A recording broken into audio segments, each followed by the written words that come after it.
நான் ஒரு இந்திய ஆர்டிஸ்ட்டை கூப்பிட்டு வந்துட்டேன். கூட்டிகிட்டு வந்துட்டு முகேஷ் சிசி அங்கே ஒரு கொஞ்சம் ஃபெமிலியர். ஏன்னா இங்கே அந்த ஜெயிலுக்குள்ளே ஒரு வாசிம் கான் மாதிரி ஒரு டெரரிஸ்ட்டு பெரிய செட்டு போட்டிருக்கேன். இப்போ இவர் வந்துட்டார் அந்த நடிகன்.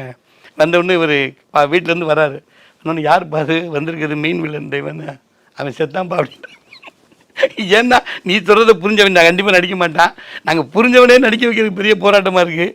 அவனை கூட்டியாந்து வச்சு நீ அவனுக்கு வேறு சொல்லி கொடுத்து நடிப்பா எடுப்பா இப்போ சாப்பாடை நைட்டு எனக்கு சேர்த்து சொல்லிடுங்க அப்படின்னாரு. அந்த மாதிரி அது கோபமாக எடுத்துக்கலாம்ல. எப்போ இவனை போட்டுட்டு எப்படிப்பா நீ சொல்லிக் கொடுக்க, அது அப்படி சொல்லலை.